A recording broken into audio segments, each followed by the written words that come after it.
అస్సలు ఓపిక లేదు. జర్నీ కదా, ఎందుకో తెలీదు. నిన్న వచ్చిన రోజు అయితే నాకు అస్సలు అంటే ఇంకా బయలుదేరుతాను ఊరు అనగా ఒక 2 hours ముందు నుంచి ఏదో తెలియని అనీజినెస్ అనమాట. అసలు పడుకుని పోవాలనిపిస్తుంది, బయలుదేరాలని లేదు. అలాంటి పడుకుంటే టైం అయిపోద్ది, ట్రైన్ మిస్ అయిపోతాము. అండ్ ఇంటికి వచ్చాక అలాగే కొన్ని రెస్ట్ తీసుకుందాము అంటే ఇల్లు అంతా పిచ్చి పిచ్చిగా ఉంది. మీకు చూపిస్తే మీకే అర్థమవుతుంది. సో ఆడవాళ్ళకి ఏంటంటే ఇల్లు క్లీన్ లేకపోతే ఇంకా ఏం చేయబుద్ది లేదు. బట్ మరి ఏం చేస్తాం, అన్నీ ఒక్కరిమే హ్యాండిల్ చేయాలంటే అవ్వదన్నమాట. ముందు పనులు వెనక పనులు ముందు అవుతుంటాయి. ఇంకా దేవుడేదయ్యా. అదే నేను ఈరోజు మా అమ్మ వాళ్ళ ఇంటికి వెళ్ళుంటే చక్కగా వెళ్ళేసరికి మా అమ్మ 4 రకాల వంటలు చేసి పెట్టేది, ఏదో ఒకటి చేసి పెట్టేది. తన శక్తికి తగ్గట్టు, శక్తి లేకపోయినా చేసి పెడుతుంది. హలో అండి, వెల్కమ్ టు అవర్ ఛానల్ మీ ఆంధ్ర ఆడపడుచు. ఫ్రెండ్స్ అందరూ బాగున్నారు కదండి? నేనైతే చాలా బాగున్నాను. ఇక్కడ కిచెన్ చూసారా ఎంత నీట్గా ఉందో కదా. కానీ నేను ఊరు నుంచి వచ్చేసరికి అయితే ఇలా లేదు. అమ్మ వాళ్ళ ఊరు నుంచి అత్తయ్య వాళ్ళ ఇంటికి వచ్చాను కదా. ఇప్పుడైతే నేను కిచెన్ అంతా సర్దానండి. అండ్ బయట ఇల్లు అంతా క్లీన్ చేయడానికి అయితే ఒక ఆవిడని పెట్టాను. ఎందుకు అంటే మొత్తం క్లీన్ చేయాలంటే నా వల్ల కాదండి. ఫుల్ డస్ట్, 1 month లేను కదా, ఇంటి మొత్తం డస్టే ఉందండి. ఎక్కడ సామాన్లు అక్కడే ఉన్నాయి, పిచ్చి పిచ్చిగా ఉన్నాయన్నమాట. ఆఖరికి నేను ఊరెళ్ళే ముందు వాషింగ్ మిషన్ వేసాను. ఆ బట్టలు కూడా మా ఆయనకి బీరువాలో పెట్టేసే, అంటే మడత పెట్టకుండా నార్మల్గా పెట్టేసే నేను వచ్చాక చూసుకుంటున్నా అంటే అవి కూడా మా ఆయన మంచం కింద తోసేసి వదిలేశారనమాట. అదన్నమాట. అంటే ఇంట్లో మగాళ్ళు లేకపోయినా ఆడవాళ్ళు ఎలాగో చూసుకుంటారు, కానీ ఆడవాళ్ళు లేకపోతే మాత్రం ఇంకా ఇల్లు అంతే. 1 week లేకపోతే గందరగోళం అయిపోద్ది. అలాంటిది 1 month లేను కదా. ఇక్కడైతే మేస్త్రి అన్నకి ఫోన్ చేస్తే ఒక ఆవిడని తెప్పించారు, వాళ్ళ సిస్టర్ అంట. ఆవిడ వచ్చి మొత్తం క్లీన్ చేశారండి. ఫస్ట్ అయితే బయట క్లీన్ చేసేమన్నాను. ఎందుకంటే ఇంట్లో ఇంకా టిఫిన్ చేయాలి. మేము కూడా అప్పుడే వచ్చాం కదా, టిఫిన్ చేయాలి, అలాగే వంట చేసుకోవాలి, ఆ పనులన్నీ ఉంటాయి కాబట్టి ముందు బయట క్లీనింగ్ అయిపోతే తర్వాత ఇంట్లో చేద్దామని, ఇంట్లో ఎప్పుడైనా చేయొచ్చు అని ఇంకా ఫిక్స్ అయ్యాను అనమాట. అలా ఇక్కడ మా పక్కింటి వాళ్ళు రెంట్కి వేరే వాళ్ళు దిగారు. అక్కడ మట్టి ఉండేది, ఆ మట్టి మీద మందారం మొక్కలు కూడా ఉండేవి మావి. కాకపోతే వాళ్ళ ప్లేస్లో ఇంకా చదును చేశారు కాబట్టి అవి తీసేశారు. ఇక్కడైతే మేస్త్రి అన్న బయట క్లీన్ చేస్తున్నారు. నిజానికి ఈ అన్న అయితే మాకు చాలా హెల్ప్ చేస్తారండి. అంటే ఆవిడ్ని పెట్టారు కదా, వేరే ఆవిడ్ని, ఆయన చేయాల్సిన పనే లేదు, అయినా సరే ఆయన నుండి కూడా కొంచెం చేసి వెళ్ళారనమాట. ఇక్కడ కడిగేసి మంచిగా ముగ్గు కూడా పెట్టారు ఆవిడ. ఇప్పుడు ఇంట్లో పరిస్థితి చూపిస్తున్నాను చూడండి. ఫ్రిడ్జ్ పైన డస్ట్ చూసారు ఎలా ఉందో. అండ్ మొత్తం చూడండి, అన్ని ఐటమ్స్ మీద డస్ట్ చాలా క్లియర్గా కనిపిస్తుంది మీరు చూస్తే. అదే చెప్తున్నాను కదా, వీధిలో ఇంటి పని జరుగుతుంది, వేరే వాళ్ళు ఇల్లు కట్టుకుంటున్నారు. దానివల్ల ఏంటంటే డస్ట్ అంతా వచ్చేస్తుంది అనమాట. అండ్ ఇక్కడ చూస్తే కిచెన్లో సామాన్లు చూడండి, ఇంకా ఎక్కడవక్కడ లేవు. చాలా వరకు నేను ఊరికి వెళ్ళేటప్పుడు తోమేసి అక్కడ మనకి స్టాండ్ ఉంటుంది కదండి, స్టాండ్లో వేశాను. కాకపోతే అవన్నీ ఇప్పుడు డస్ట్ పట్టేసాయి అనమాట. ఇప్పుడు ఈ అల్మరాలో ఉన్న సామాన్లు కూడా ఏవి వాడటానికి లేవు, అంత డస్టే ఉంది. మళ్ళీ ప్రతిదీ కూడా నీట్గా తోముకుని మళ్ళీ వాడుకోవాలి. అండ్ ఇప్పుడైతే చూడండి 2 ట్రేస్లో మీకు సామాన్లు కనిపిస్తాయి. ఈ 2 ట్రేస్లో ఈ బ్లూ ట్రేలో ఉన్నవి ఇప్పుడు నేను వచ్చి కొంచెం తోమాను. ఆ పక్కవైతే ఆల్రెడీ తోమినవే, లైట్గా నీట్గా మళ్ళీ కడిగేస్తే సరిపోద్ది. అండ్ ఇక్కడ చూడండి ఏవి కూడా సర్ది లేవన్నమాట, పిచ్చి పిచ్చిగా ఉన్నాయి. ఇప్పుడు నేను సర్దుకోవాలన్నీ కూడా. నార్మల్గా మనకి ఊర్లలో ఎలా ఉంటాయంటే ఇత్తడి సామాన్లని, స్టీల్ సామాన్లని, సిల్వర్ సామాన్లని వేరేగా బల్లల మీద కూడా సర్దుతారు కదా. మా ఇంట్లో అవి ఏమి ఉండవండి, ఉన్నవే అవి. ఆ ఉన్నవన్నీ ఒకే దగ్గర ఉంటాయి. అదిగోండి మీరు చూస్తే ఇక్కడ పై 2 అల్మరాస్లో డబ్బాలు పెడతానండి. అలాగే కింద అయితే మనం కుక్కర్లు అన్ని వండుకుంటాం కదా, అలాంటి ఐటమ్స్ అన్ని పెడతాను, పిల్లల లంచ్ బాక్స్లు అవి. వేరే అల్మరాలో గాజు సీసాలు పెట్టుకుంటానండి. ఇలా సర్దుకున్నాను ఈ రోజుకైతే. ఇంకా నెక్స్ట్ చూద్దాం తర్వాత. ఇప్పుడు బయట చూద్దాం. ఇదిగోండి ఫ్రెండ్స్, ప్రజెంట్ అయితే బయట సిచ్యువేషన్ ఇలా ఉంది. నేను వచ్చేసరికి అయితే అసలు వామ్మో, అసలు బైక్లు, సైకిళ్ళు, చెత్త చెదారం ఒకటి కాదు. మీరు గమనిస్తే మా గార్డెన్లో మొక్కలు కూడా చాలా పెద్దవి అయిపోయినాయి చూసారా.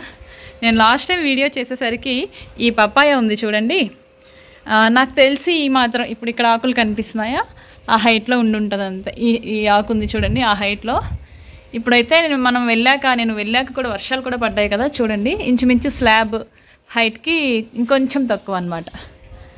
అండ్ ఆ పప్పాయకి మనకి చూడండి పింజలు కూడా వచ్చినాయి, ఫ్లవర్స్, పువ్వులు కూడా వచ్చాయి. త్వరలో పప్పాయస్ కూడా తినొచ్చు.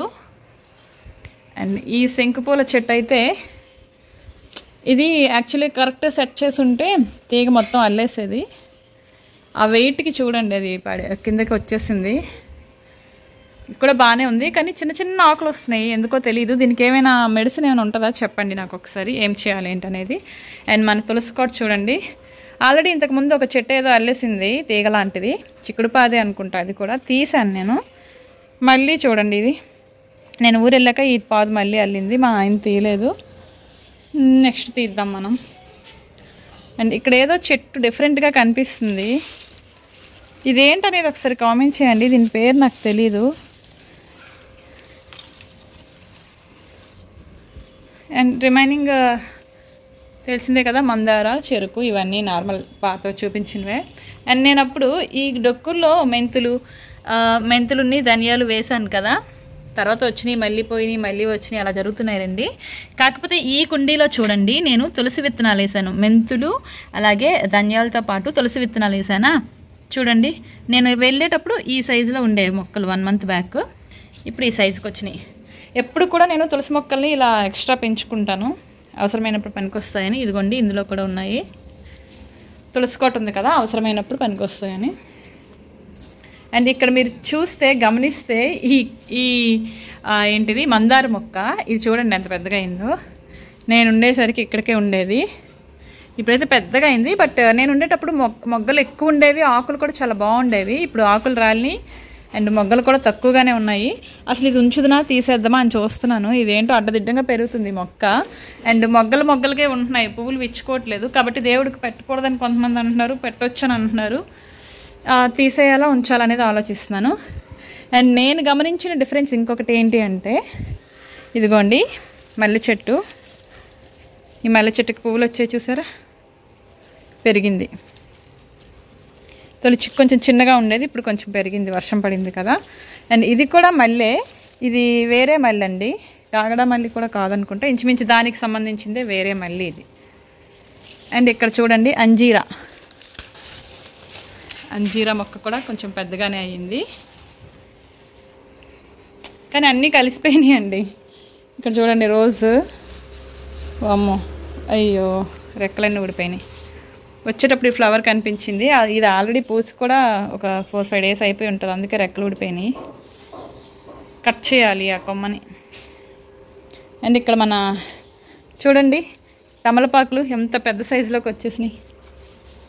తీగ ఏమైనా పెరిగిందా అని చూస్తున్నాను. ఇందాక ఎక్కడో చూసా, ఇక్కడ చూడండి చిన్న తమలపాకులు, తీగ బయటకు వచ్చింది, పెరిగింది. ఇదొక తమలపాకు చెట్టు అండ్ ఇదొక తమలపాకు చెట్టు. అండ్ ఇక్కడ ఒక కరివేపాకు మొక్క ఉంది చూడండి. కరివేపాకు మొక్క ఇక్కడ వచ్చింది కదా, దీన్ని ఉంచొచ్చా లేదా కూడా కామెంట్ చేయండి ఎవరికైనా తెలిస్తే. ఇలా ప్రహరీ లోపల కరివేపాకు చెట్టు ఉంచుకోవచ్చా లేదా అనేది. ఇదైతే మనకి బిర్యానీ ఆకు, మా ఆయన తెచ్చారు అప్పుడు మొక్క. మా పెరట్లో ఉండే మొక్కలు అందరికీ తెలిసినవే కదా, లెమన్స్. ఇవి లెమన్స్ కాదు, దబ్బకాయలు సంథింగ్ అలాంటివి. లెమన్స్ అనుకుంటున్నాను, లెమన్సా లేదంటే లెమన్ జాతికి చెందినవి ఏంటో అనేది నాకు ఇప్పటికీ క్లారిటీ లేదు. కలబంద మై మోస్ట్ ఫేవరెట్. గుంటూరు నుంచి చిన్నది తెచ్చుకుంటే మొత్తం అసలు ఈ వంశాభివృద్ధి చాలా బాగా చేసింది అనమాట కలబంద. చూడండి అసలు ఎంత ఉంటుందో బయట లోపల. And money plant, dragon fruit, ఇది తరగట్లేదు. ఇవి లిల్లీ మొక్కలు. అండ్ అరటి చెట్లు కూడా పెద్దవైనాయి చూడండి. నేను ఉండేటప్పుడు చిన్నగా ఉండేవి, ఇప్పుడైతే పెద్దగా అయినాయి. ఏది హన్సి పాప వాళ్ళ టీచర్ ఇచ్చారంట ఇది. ఈ ఆకులు డిఫరెంట్గా ఉన్నాయి, అదేనా ఇది? అవి సైడ్ ఉన్నాయి కదా, సాయిల్ లో పడితే ఇంకా మొక్కలు వస్తాయి. అవునా? ఇవి ఇంతకు ముందు లేవు కదా మనం ఉన్నప్పుడు. ఇవి చూసారా, ఈ లీఫ్ కి మళ్ళీ సైడ్ చిన్న చిన్న లీవ్స్ వచ్చాయి కదా, ఇవి సాయిల్ లో పెడితే అంటే మళ్ళీ వస్తాయంట లీవ్స్. ఇది చూడండి గ్రేప్. అండ్ కనకాంబరాల మొక్క ఎప్పటి నుంచో ఒకటే ఉంది. ఇక్కడ ఈ పాద ఏదో అల్లుకుంది మళ్ళీ. ఇప్పుడైతే బయటకు వెళ్దాము, బయటకు వెళ్ళి అక్కడ కూడా ఎలా ఉందనేది చూద్దాము. ఇదిగోండి మార్నింగ్ వచ్చేసరికి అయితే పిచ్చిగా ఉండేది, ఇప్పుడు బాగా అంటే మొత్తం క్లీన్ చేయించాలండి. కాకపోతే ఇంట్లో బయట కూడా చేయించాను, మనిషిని పెట్టించి. ఆ చెత్త అంతా కవర్లతో ఇక్కడ పెట్టాను, మరి డస్ట్బిన్ వస్తే అవి ఖాళీ చేస్తాను. స్టెప్స్ చూడండి, ఇందాక చూసేసరికి ఎలా ఉండేవో కదా, పిచ్చిగా ఉండేవి. అది వచ్చేసరికి అయితే నాకైతే పిచ్చి లేచిందండి. ఇక్కడ ఉన్న సైకిల్స్ అన్నీ కూడా బయట పెట్టించాను, బైక్ సైకిల్స్ అన్నీ కూడా, లేదంటే అసలు చిరాకు అనిపించింది చూడటానికి.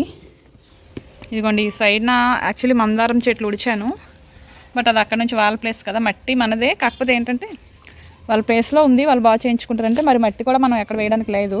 ఖాళీ లేదు ఇంక ఇంట్లో, అందుకే ఇంకా చదును చేసేయనంటే చేసుకున్నారు. ఇక్కడ బాదం చెట్టు ఉండేది, ఆ బాదం చెట్టు వాళ్ళ ఇంటి ముందు ఉంది, క్లీన్ చేయించారు కదా, తీసేశారు. ఇక్కడ చూడండి కలబంద.